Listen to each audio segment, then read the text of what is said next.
M'avoir invité. Alors, bon, je me perçois pas nécessairement comme une spécialiste de l'histoire du syndicalisme, même si dans mes recherches, je travaille souvent sur des syndicats, notamment j'ai beaucoup travaillé sur la CGT. Je me sens extrêmement petite sur cette chaise, c'est très particulier, je sais pas si ça vous a fait ça aussi. Bon, mais en tout cas, voilà, merci de m'avoir invité en tout cas, et surtout, bravo pour cette initiative de repolitiser le débat à Sciences Po Toulouse et en général. Je pense que c'est vraiment important et ça me fait plaisir de parler à des étudiants. En plus, je remarque que je n'ai aucun envie des étudiants, donc je ne suis pas très politisée, les étudiants. Mais bon, heureusement, il y en a. Peut-être que on espère aussi que notre initiative fera grandir le débat. Alors, dans les 15 minutes pendant lesquelles ma tâche est de vous parler d'histoire du syndicalisme, il fallait faire des choix, vous l'imaginez bien, parce que résumer toute l'histoire du syndicalisme, même juste en France, en un quart d'heure, c'est évidemment absolument impossible. Donc j'ai choisi un certain nombre de points, aussi en fonction de ma sensibilité, aussi en fonction des échanges qu'on avait déjà eus, donc avec Olivier, Johan et Bérénice autour des molettes, pour essayer de remettre un petit peu en perspective historique la lutte des molettes, les luttes syndicales et plus largement les luttes ouvrières et les luttes des travailleurs, qui ont donc une très longue histoire, qu'on aurait tendance à oublier. C'est évidemment une histoire qui plonge ses racines au XIXe siècle, avec la légalisation de la grève sous le Second Empire dans les années 1860, la légalisation des syndicats en 1884, mais bien sûr c'est une histoire qui remonte en fait encore bien dans un passé bien plus lointain, en fait, dans le passé de l'Ancien Régime, dans les corporations qui étaient ces organisations de travailleurs organisées par métier, les corporations qui organisaient les travailleurs en fonction de leur métier, les boulangers, les chapeliers, les ébénistes, etc., qui se sont organisés, alors qui ont une longue histoire, qui s'ancre là dans le Moyen-Âge, mais qui, dès le XVIIIe siècle, se transforment, et c'est ça qui m'intéresse, en raison de deux transformations économiques et historiques d'importance, que sont la transformation des conditions de production et l'avènement du machinisme, mais aussi l'avènement du mercantilisme et du libéralisme économique, des échanges économiques à l'échelle mondiale. Donc c'est une histoire très longue en fait, que cette histoire de l'organisation des travailleurs et des ouvriers face à cette transformation politique et économique,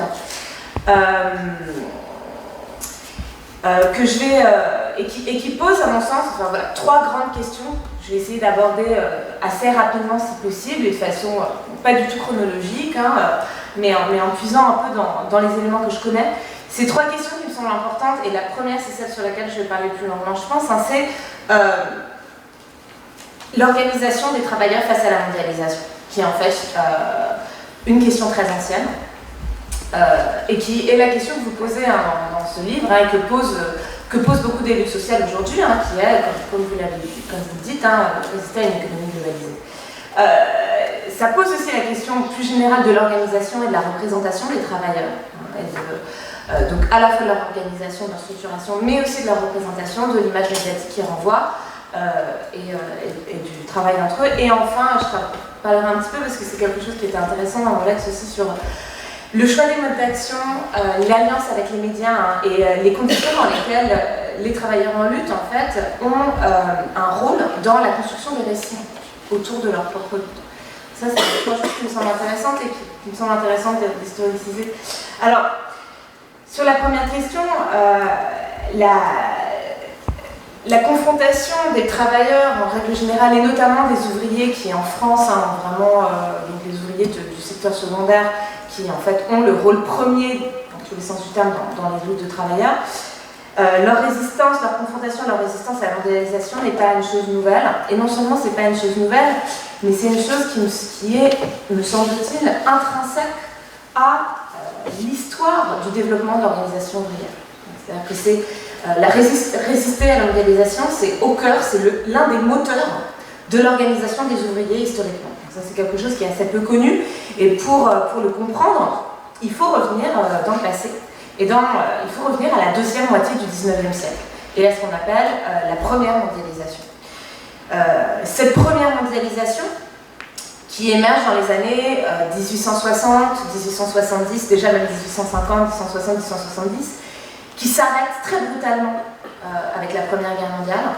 L'histoire de cette première mondialisation, elle a été beaucoup étudiée par un certain nombre de chercheurs en économie, d'historiens de l'économie, et elle a été récapitulée dans un petit livre que j'aime beaucoup, d'une politiste que vous connaissez peut-être, qui s'appelle Susan Berger, qui est au MIT, qui a écrit ce livre en français, qui est un livre qui a un avantage, qui est extrêmement court, il fait une centaine de pages, il se lit en 2 heures, et qui s'appelle Notre première mondialisation, et qui fait le pari que étudier la manière dont les acteurs du passé, et notamment les travailleurs, ont pu réagir à la première mondialisation peut nous donner, tout à l'heure quand on parlait des leçons d'histoire, alors bon, ça fait toujours un peu vriller la tête des historiens, mais enfin néanmoins, c'est intéressant de se demander comment les acteurs du passé ont réagi confrontés à des problèmes finalement très similaires à ceux d'aujourd'hui. Alors cette première mondialisation, vous pouvez trouver ça très très bizarre que je parle de ça, il faut comprendre que c'est une mondialisation au sens d'aujourd'hui, c'est-à-dire que c'est un processus d'uniformisation des règles du marché, de tous les marchés, commerciaux, industriels, etc., au niveau mondial, avec une globalisation des échanges, une uniformisation des prix et une circulation extrêmement importante, à la fois des capitaux mais aussi des travailleurs. Et sur ce point, la mondialisation d'aujourd'hui n'égale absolument pas la mondialisation du passé, qui est une mondialisation au sein de laquelle les travailleurs mais aussi les capitaux circulent beaucoup plus qu'aujourd'hui. Cette première mondialisation, elle émerge, pas raconter toute son histoire, mais c'est assez intéressant, elle émerge dans les années 60 et 70 en fonction en lien des facteurs assez proches de la mondialisation d'aujourd'hui, c'est-à-dire d'abord une révolution technologique dans les modes de transport et dans les télécommunications. Voilà, l'accélération du voyage à vapeur, le train, qui vraiment révolutionne la rapidité des communications, mais aussi l'invention du télégraphe, du téléphone, qui fait qu'on communique en fait à peu près aussi rapidement à la fin du 19e siècle qu'aujourd'hui. Ça ne prend pas plus de temps d'envoyer un télégramme que d'envoyer un email. Et ces innovations technologiques, évidemment, elles ont un rôle très important dans la mondialisation de l'économie, mais aussi, et ça c'est très important, la domination d'une certaine philosophie économique, qui est le libéralisme, qui est absolument dominant à la fin du XIXe siècle, et qui se concrétise dans un certain nombre de politiques économiques internationales très nombreuses. J'en donnerai un exemple qui est assez connu pour l'histoire de France, qui est le premier traité de libre-échange franco-britannique de 1860. Et donc, voilà, la naissance de cette première zone de libre-échange trans-Channel, il y a donc, si je me souviens bien, 150 ans. Ces transformations conduisent, selon Susan Berger, et donc là je la cite, j'aime bien mettre les citations tableau comme ça tout le monde peut les lire, à une internationalisation de l'économie qui atteint, dans le domaine du commerce et de la mobilité des capitaux, un niveau, donc à cette époque, au milieu du 19e siècle, dans la deuxième moitié du 19e siècle, un niveau qui ne serait retrouvé qu'au milieu des années 1980. En Europe occidentale, les travailleurs pouvaient franchir les frontières sans qu'on leur demande évidemment ni passeport ni permis de séjour ou de travail. Les travailleurs, à l'époque, j'y reviendrai, on ne délocalise pas les entreprises, on délocalise les travailleurs. De 1887 à 1913, le volume net des investissements français à l'étranger représentait environ 3,5% du revenu national, une proportion évidemment beaucoup plus importante qu'aujourd'hui. On est à l'époque des emprunts russes, etc. Les économies, les investissements à l'étranger sont beaucoup plus développés à la fin du XIXe siècle qu'aujourd'hui. Et les industriels français délocalisaient néanmoins également la production pour s'implanter en Europe de l'Est, en Asie mineure, et le travail qui évidemment coûtait moins cher, et où déjà la main-d'œuvre était encore moins syndicalisée, organisée, disons, qu'en Europe occidentale. Ce qui m'intéresse, c'est que face à ces transformations, ces ouvriers, alors c'est mon deuxième point dans le premier grand point qui va être un peu plus long que les autres, les ouvriers s'organisent à travers les frontières, comme le savent sans doute un certain nombre d'entre vous. Ils s'organisent pour réagir évidemment à cette attaque sur l'économie et leurs conditions de travail. Et ils s'organisent à nouveau selon des enjeux et des besoins qui sont très proches de ceux d'aujourd'hui. Donc là, je cite un document qui est assez célèbre, que j'utilise souvent en cours, qui est la lettre qu'envoie un certain nombre de syndicalistes anglais de Londres aux syndicalistes français parisiens qu'ils ont rencontrés dans les années précédentes au fil d'un certain nombre d'événements internationaux et de voyages, et ils les invitent en fait à former une association internationale de travailleurs. Pourquoi ? Ils expliquent la fraternité des peuples est d'une haute importance dans l'intérêt du travail, car lorsque nous essayons d'améliorer nos conditions sociales, soit en diminuant les heures de travail, soit en rehausssant son prix, on nous menace toujours de faire venir des Français, des Allemands, des Belges qui travaillent à meilleur compte. Si cela s'est fait parfois, ce n'est pas parce que nos frères du continent viennent nous nuire, mais faute de rapports systématiques entre les classes industrielles de tous les pays. Nous espérons que de tels rapports s'établiront bientôt et auront pour résultat d'élever les gages trop bas au niveau de ceux qui sont mieux partagés, d'empêcher les maîtres de nous mettre dans une concurrence qui nous rabaisse à l'état le plus déplorable et qui convient à leur misérable avarice.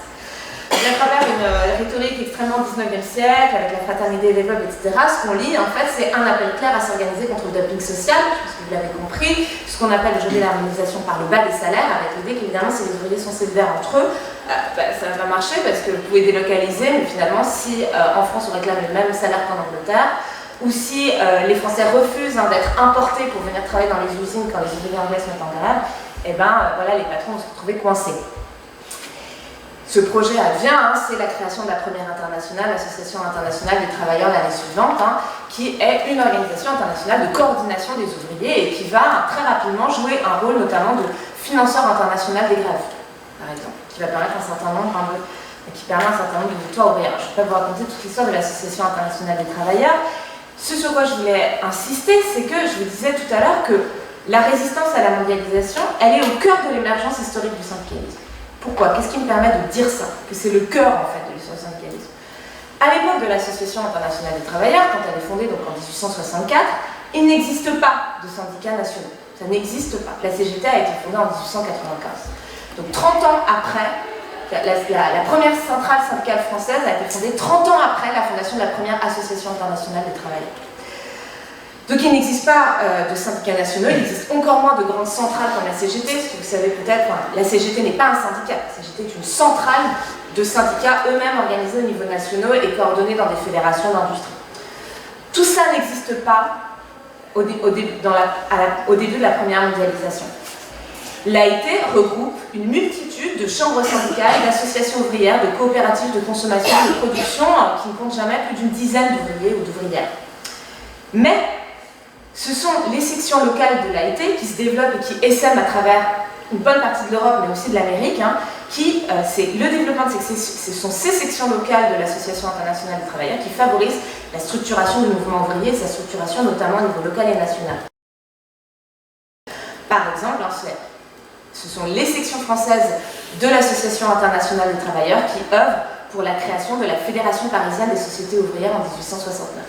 Donc rien qu'au niveau parisien, les syndicats commencent à se fédérer en fonction d'une impulsion qui vient d'en haut, en fait, qui vient de l'Association internationale des travailleurs, ce qui permet à la création de cette fédération qui regroupe en 1870 environ 40 000 ouvriers. Donc cette internationalisation de l'économie et en réponse à cette internationalisation de la lutte, à mon sens, elle est au cœur en fait, de l'histoire du syndicalisme et je pense que c'est... Je le prends un peu à rebours, mais c'est quelque chose à avoir en tête aussi, je pense, aujourd'hui, quand on parle de lutte contre une économie globalisée. J'en arrive à mon deuxième point. En fait, mon chrono n'a pas marché, donc je crois que je parle depuis 10 minutes déjà, 5 minutes, 10. J'en arrive à mon deuxième point sur la question de l'organisation des travailleurs et de leur représentation dans la société et l'espace public. C'est quelque chose que vous avez dit, c'est très important pour des ouvriers en grève de montrer une image positive et c'est l'un des enjeux fondamentaux en fait, des organisations ouvrières que de construire cette représentation ouvrière et cette image des ouvriers.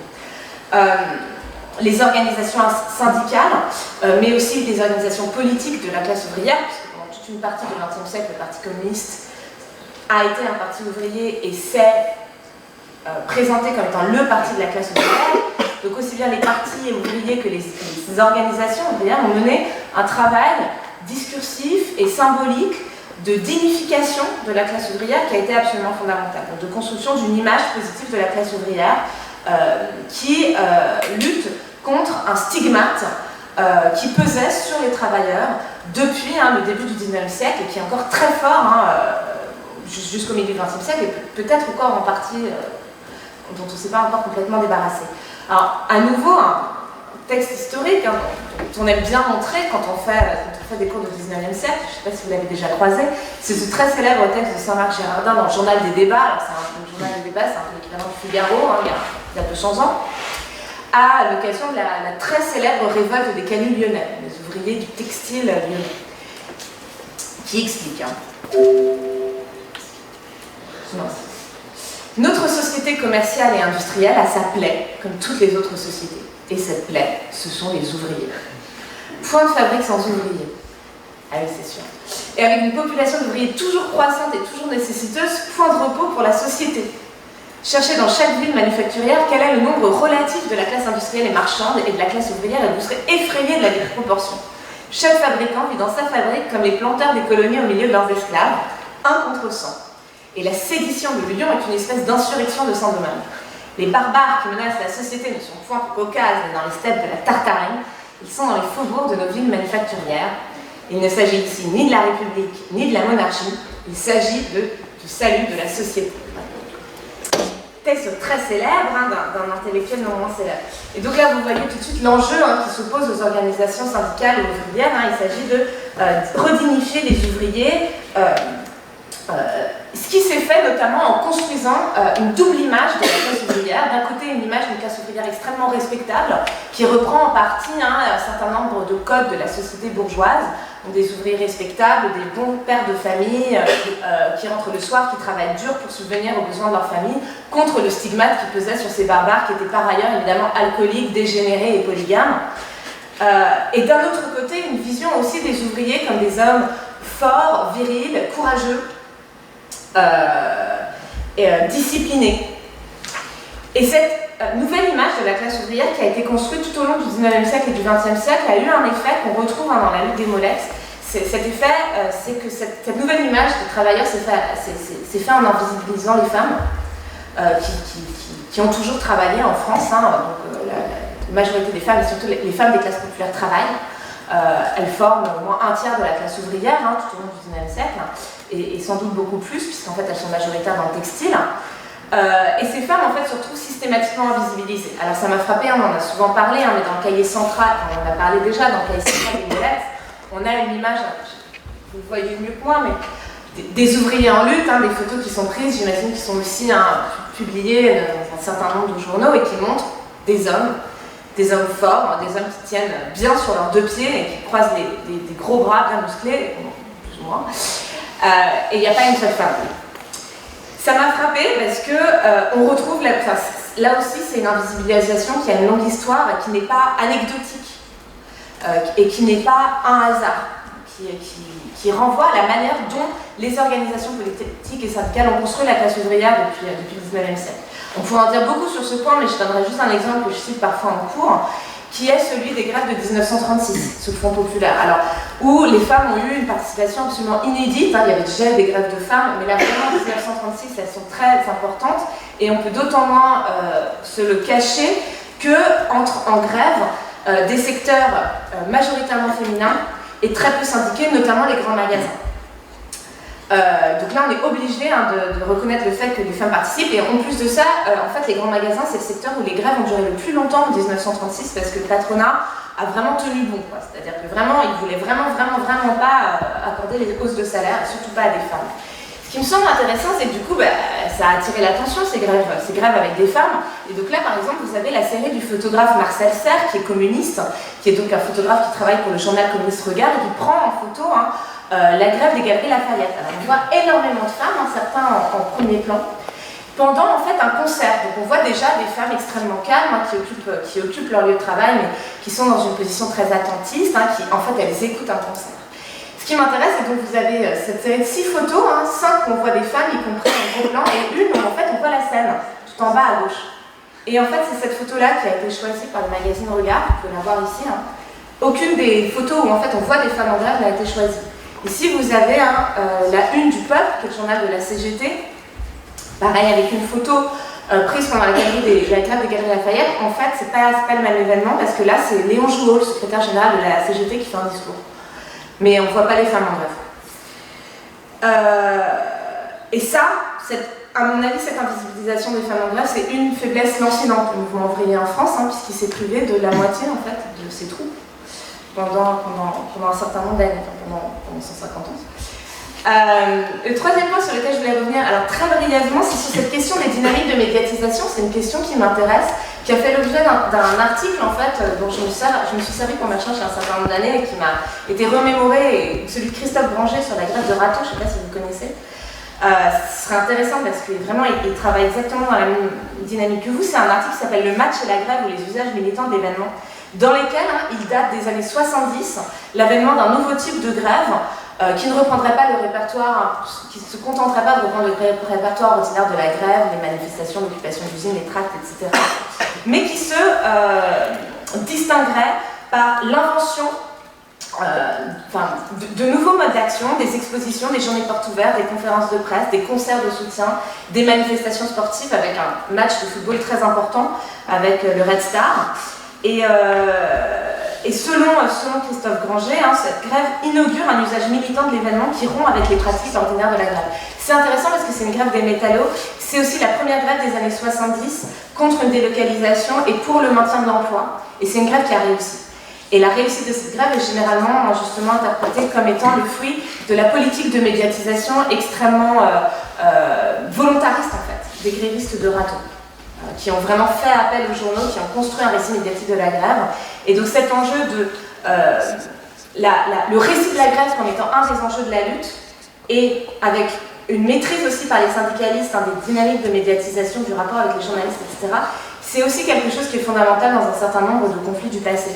Mais j'ai envie de dire à Christophe Granger, il y a encore une histoire encore plus ancienne, et c'est celle sur laquelle moi je travaille en ce moment, qui est la manière dont les grèves ont été mises en scène déjà au tout début du XXe siècle, avant même la guerre de 14, encore au cœur de la première mondialisation, à une époque où les grèves sont extrêmement massives, extrêmement importantes, et où la construction d'un récit moral, d'un récit fondé sur la justice, dans laquelle les grévistes en fait sont des victimes de bourreaux, est absolument fondamentale.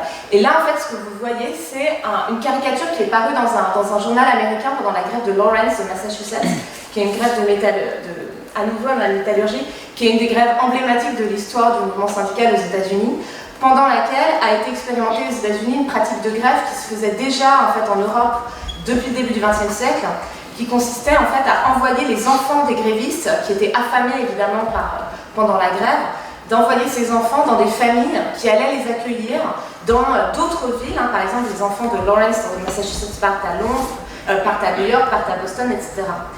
Et donc évidemment ces cortèges d'enfants qui partent dans les gares et qui arrivent à New York sont pris en photo, les journalistes sont invités évidemment à prendre ces enfants en photo, et il se trouve que malheureusement les patrons de Lawrence, qui ne sont pas du tout d'accord avec tout ça, qui comprennent à quel point ça va heurter leur image publique, envoient en fait les milices patronales sur les quais de la gare pour empêcher les femmes de mettre leurs enfants dans les wagons.